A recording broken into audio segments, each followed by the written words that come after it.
ধনকুবের Elon Musk সরাসরি প্রেসিডেন্টের সমালোচনা করলেও মেনে নিতাম, কিন্তু ডোমেস্টিক বিলের সমালোচনা মানতে পারছি না বলে মন্তব্য করেন মার্কিন প্রেসিডেন্ট ডোনাল্ড ট্রাম্প।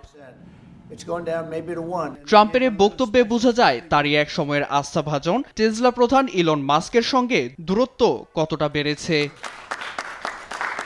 জীবনের সব আয়োজন এখানে একসাথে।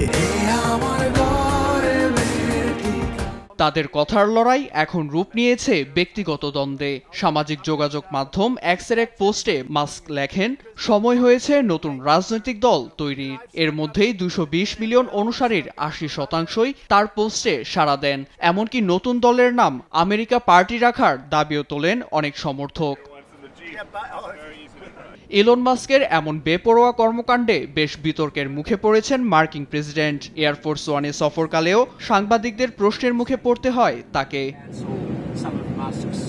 এদিকে ট্রাম্প ও ইলনের দ্বন্দ্বে অনেকটা আগুনে ঘি ঢেলেছে রাশিয়া। মস্কোর আইন প্রণেতা দিমিত্রি নোভিকভ বলেন, প্রয়োজনে ইলন মাস্ককে রাজনৈতিক আশ্রয় দিতে প্রস্তুত রাশিয়া। যদিও বিষয়টি পরিষ্কার করেননি ক্রেমলিন মুখপাত্র দিমিত্রি পেসকভ। বিষয়টি যুক্তরাষ্ট্রের অভ্যন্তরীণ ও তারা নিজেরাই মিটিয়ে নেবেন বলে মন্তব্য করেন তিনি।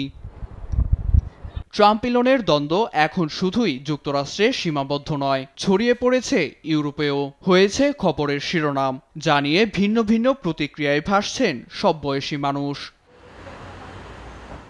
নীরব দাস, নিউজ ডেস্ক, দেশ টিভি।